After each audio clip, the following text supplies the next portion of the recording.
Hello everyone, welcome to সঙ্গী সাথী পাঠশালা। আজকে আমরা ডিএড পার্ট 2 সেশন 2024-26 নিয়ে আলোচনা করব। এখানে আমরা এডুকেশনাল স্টাডিজ CC02 চ্যাপ্টার 1 শিক্ষার ধারণা বা দার্শনিক ধারণা, ফিলোসফিক্যাল আন্ডারস্ট্যান্ডিং অফ এডুকেশন নিয়ে আলোচনা শুরু করেছিলাম। ইতিমধ্যে দুটি পর্ব আমরা আলোচনা করে দিয়েছি। আজকে আমরা তৃতীয় পর্বের প্রথম প্রশ্ন হচ্ছে, শিক্ষা প্রতিষ্ঠান হিসেবে পরিবারের সীমাবদ্ধতা দেখো। আমরা অনিয়ন্ত্রিত শিক্ষা প্রতিষ্ঠানগুলি নিয়ে আলোচনা করছিলাম। তার মধ্যে পরিবার সর্বাধিক গুরুত্বপূর্ণ। শিশুর শিক্ষায় পরিবারের গুরুত্ব অপরিসীম ভূমিকা পালন করে এবং বর্তমানে কিছু সীমাবদ্ধতা লক্ষ্য করা যায়। কি? বর্তমানকালে যৌথ পরিবার লোপ পাওয়ার ফলে বর্তমানে পরিবারের আকার ছোট হয়ে যাচ্ছে। এর ফলে সদস্যরা লৌকিকতা, সামাজিকতা ইত্যাদির মধ্যে বা ইত্যাদি সম্পর্কে উদাসীন হয়ে পড়ছে। ফলে শিক্ষামূলক কর্তব্য পালন ব্যর্থ হয়ে যাচ্ছে। 2. বর্তমানকালে প্রযুক্তির যুগে নিত্য নতুন বৈচিত্র্যের আবিষ্কার মানুষের জীবনে বৈচিত্র্য আনছে। শিশুদের চাহিদা, আগ্রহ, প্রয়োজনীয়তা এবং ভিন্ন ধারার পরিবর্তন হচ্ছে। ফলে শিশুদের কাছে প্রয়োজনীয় শিক্ষা দিতে পরিবার অনেক ক্ষেত্রে সীমিত ভূমিকা পালন করছে। 3. আর্থিক বা অন্যান্য কারণেও আজ দেশের বহু পরিবারের শিক্ষায় আলো পৌঁছায়নি। ফলে পরিবারের সদস্যরা যদি নিরক্ষর হয়ে থাকে তাহলে তাদের পক্ষে শিশুর শিক্ষার গুরুত্বপূর্ণ ভূমিকা পালন করা সম্ভব নয়। 4 নম্বর পয়েন্ট, অনেক সময় পরিবারের কুসংস্কার ও বিভিন্ন গোঁড়ামির প্রভাবে গ্রস্ত থাকে। এর ফলে তাদের থেকে প্রাপ্ত করা শিক্ষার মধ্যে সেই কুসংস্কার ও গোঁড়ামি শিশুর মধ্যে প্রবাহিত হয়, যা তাকে আগামীতে এগিয়ে যেতে বাধা সৃষ্টি করে। দ্বিতীয় প্রশ্ন, অনিয়ন্ত্রিত শিক্ষার গণমাধ্যম বলতে কী বোঝো? শিক্ষার ক্ষেত্রে গণমাধ্যম গুরুত্বপূর্ণ ভূমিকা পালন করে। গণমাধ্যম তথ্য সরবরাহ করে, তথ্য, জ্ঞান ও দক্ষতার দিকে পরিচালনা করে। শ্রেণীকক্ষে শিক্ষক, বাড়িতে ছাত্ররা এবং অভিভাবকরা তাদের সন্তানদের সাহায্য করে গণমাধ্যম ব্যবহার করে। গণমাধ্যম সব বিষয়ে তথ্য সরবরাহ করে। শিক্ষাক্ষেত্রে গুরুত্বপূর্ণ গণমাধ্যমগুলি হলো সংবাদপত্র, বেতার, দূরদর্শন, চলচ্চিত্র ইত্যাদি। বর্তমান যুগে সোশ্যাল মিডিয়া, সামাজিক মাধ্যম হিসেবে ইন্টারনেট ইত্যাদি গণমাধ্যমগুলি গুরুত্বপূর্ণ ভূমিকা পালন করে। শিক্ষায় সংবাদপত্রের ভূমিকা। সংবাদপত্র গণসংযোগের সবথেকে প্রাচীন ও বহুল প্রচারিত একটি মাধ্যম। প্রাত্যহিক ঘটনাবলীর প্রকাশ করা ছাড়াও সংবাদপত্র জনমত গঠন, নতুন মূল্যবোধ সৃষ্টি, ব্যক্তির চিন্তা বিকাশ, শিক্ষার্থীদের কল্পনা শক্তি বৃদ্ধিতে বিশেষভাবে সাহায্য করে। শিক্ষার ক্ষেত্রে সংবাদপত্র কতগুলো ভূমিকা লক্ষ্য করা যায়, এগুলি হলো: সংবাদপত্রের মাধ্যমে বিভিন্ন দৈনিক, সাপ্তাহিক, পাক্ষিক, মাসিক খবর, মাসিক খবর, দেশ বিদেশের খবর আমরা পেয়ে থাকি। দেশ বিদেশের নানা তথ্য আমরা পেয়ে থাকি সংবাদপত্রের মাধ্যমে। সংবাদপত্রের মাধ্যমে বা মধ্যে দিয়ে সামাজিক চেতনা জাগায়। বিভিন্ন বিশ্বাসযোগ্য তথ্য প্রতিষ্ঠানের উৎস, ছবি সহ সংবাদপত্র পরিবেশন করে নানা ঘটনা সুন্দরভাবে প্রকাশের মাধ্যমে জনগণকে সচেতন করে তোলে। সংবাদপত্র জনমত গঠনে বিশেষ গুরুত্বপূর্ণ ভূমিকা পালন করে। বিভিন্ন সামাজিক, রাজনৈতিক ঘটনা ইত্যাদি সংবাদপত্রের গবেষণা বিশ্লেষণের তথ্যের উপর নির্ভর করে। জনগণের মতামত গড়ে ওঠে এবং তাদের মতামতকে বিকশিত হতে সাহায্য করে সংবাদপত্র। পরেও সংবাদপত্র পাঠ করলে ভাষাজ্ঞান বৃদ্ধি হয়, ভাষার প্রকাশের দক্ষতা, নিত্য নতুন শব্দের আয়ত্তকরণ, লেখার দক্ষতা, ভাবের আদান প্রদানের ক্ষমতা বেড়ে ওঠে শিক্ষার্থীদের মধ্যে। সংবাদপত্র শিক্ষার্থীদের মানসিক বিকাশে, শিক্ষার প্রতি আগ্রহ বিকাশে সহায়তা করে। চিন্তাশক্তি, কল্পনা শক্তির বৃদ্ধিতে এখানে পরিবেশিত তথ্য, সংবাদ, দেশ বিদেশের খবর যেমন জ্ঞানের পরিধি বাড়ায়, সেই সাথে বিভিন্ন সংবাদপত্রের বৈজ্ঞানিক, ঐতিহাসিক, শিক্ষামূলক বিভিন্ন লেখালেখি থেকে বিভিন্ন দুর্ঘটনা, প্রাকৃতিক দুর্যোগ, বিভিন্ন স্থানের বিভিন্ন ঘটনা, ভ্রমণ কাহিনী, ছোটদের নানা ধরনের গল্প চিন্তাশক্তির বিকাশে, কল্পনা শক্তির বিকাশে এবং সৃজনশীলতার বিকাশে সহায়তা করে। এরপরে সংবাদপত্রের সীমাবদ্ধতা। সংবাদপত্রের মধ্যে কিছু সীমাবদ্ধতাও লক্ষ্য করা যায়। বর্তমানে গুণমান সম্পন্ন সংবাদ ও তথ্যের আধিক্যের পরিবর্তে অধিক পরিমাণে বিজ্ঞাপন থাকায় সংবাদপত্র তার গুরুত্ব হারাচ্ছে। 2. অনেক সময় অনেক সংবাদপত্র বর্তমানকালে বিভিন্ন রাজনৈতিক দলের মদতে হয়ে থাকে। একটি দলের কার্যকলাপ সম্পর্কে অতিশয়োক্তি, আবার অন্য দলের বিষয়ে অতিমাত্রায় নিচু দেখানোর জন্য অধিক বিরোধিতা করে সংবাদপত্র পরিবেশন করে। ফলে নিরপেক্ষতার গুণমান কমছে সংবাদপত্রে। 3.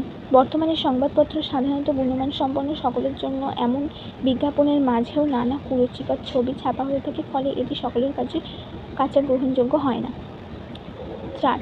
বর্তমান পত্রপত্রিকা এত বেশি খুন, জখম, রাহাজানি, লাঞ্ছনা, অত্যাচার প্রভৃতির খবর ছাপানো হয় যে পাঠকদের, বিশেষত শিশুদের মনে দীর্ঘস্থায়ী ক্ষতিকর প্রভাব ফেলতে পারে। নেক্সট প্রশ্ন, শিক্ষার গণমাধ্যম হিসেবে বেতারের ভূমিকা বা গুরুত্ব দেখো। শিক্ষাক্ষেত্রে শ্রবণ দক্ষতা বিকাশের ক্ষেত্রে বেতারের ভূমিকা অপরিসীম। এর গুরুত্বগুলি হলো: 1. বেতার বিভিন্ন অনুষ্ঠান সহজ সরলভাবে পরিবেশন করা হয়। এর ফলে নিরক্ষর মানুষ তা অতি সহজে বুঝতে পারে এবং তার মধ্যে দিয়ে পরিবেশিত শিক্ষা লাভ করে থাকে। 2. বেতার যন্ত্র স্বল্প মূল্যে অধিক অধিক মানুষের কাছে পৌঁছে যায়, তাই সব শ্রেণীর মানুষের কাছে এটি খুব জনপ্রিয়। 3. বেতার চিত্ত বিনোদনের খুব গুরুত্বপূর্ণ। দৈনিক জীবনযাপনের ক্ষেত্রে বিভিন্ন নাচ, গান, নাটক, সংবাদ, কৃষি, বাগান বিষয়ক তথ্য, খেলাধুলার বিবরণ, বিভিন্ন রকমের শিক্ষামূলক আলোচনা, ছোটদের জন্য গল্পের আসর ইত্যাদি সকলের কাছে চিত্ত বিনোদনের একটি গুরুত্বপূর্ণ মাধ্যম হিসেবে কাজ করে। 3 হচ্ছে বেতারের মাধ্যমে অনুষ্ঠিত বিভিন্ন সামাজিক অনুষ্ঠানের মধ্যে দিয়ে শ্রোতাদের মধ্যে সমাজের সচেতনতা গড়ে ওঠে, সংস্কৃতি, দেশের ঐতিহ্য, কৃষ্টি ইত্যাদির প্রতি তাদের বোধ গড়ে ওঠে। হচ্ছে বেতার যন্ত্রটি শ্রুতি নির্ভর হওয়ার ফলে মানুষ দৈনন্দিন কাজের পাশাপাশি বেতারের অনুষ্ঠান শোনার সুযোগ পায়। ফলে অন্য কাজ করতে করতে যেমন তারা বিনোদনের আস্বাদ নিতে পারে, তেমনই বিনোদনের মধ্যে দিয়ে নতুন কিছু শিক্ষা লাভ করে থাকে এবং এটি শ্রুতি নির্ভর হওয়ার জন্য অন্যদের কাছেও এটি অত্যন্ত গুরুত্বপূর্ণ বা গুরুত্ব লাভ করে থাকে। শিক্ষার গণমাধ্যম হিসাবে বেতারেরও কিছু সীমাবদ্ধতা থাকে। এই সীমাবদ্ধতাগুলি হলো, বেতার কেবলমাত্র শ্রুতি নির্ভর, কিন্তু আধুনিক যুগে সকলেই দৃশ্য ও শ্রাব্য উপকরণের প্রতি বেশি আগ্রহী হয়ে উঠেছে, ফলে ধীরে ধীরে বেতার তার আকর্ষণ হারাচ্ছে মানুষের কাছে। বর্তমান যুগে বেতারে শিক্ষামূলক অনুষ্ঠান বা তথ্যের প্রচারের পরিবর্তে অধিক পরিমাণে বিজ্ঞাপনের পরিমাণ বেড়ে যাওয়ায় অনেকে ধৈর্য হারিয়ে ফেলে। 3. বর্তমানে বিদ্যালয়ের সঙ্গে ঠিকমতো যোগাযোগ রাখে না বেতার, তাই তেমন কোনো শিক্ষামূলক সামাজিক অনুষ্ঠান সম্প্রচারিত হয় না। 4. বেতার যুগের সঙ্গে নিজেকে পরিবর্তন করতে গিয়ে নিজস্ব গুণাবলী ও শিক্ষামূলক অনুষ্ঠানের প্রচার ধীরে ধীরে কমিয়ে দিয়েছে, ফলে শিক্ষার ক্ষেত্রে এর আকর্ষণ হারিয়ে যাচ্ছে। নেক্সট প্রশ্ন, শিক্ষার গণমাধ্যম হিসাবে দূরদর্শনের ভূমিকা বা টিভির ভূমিকা।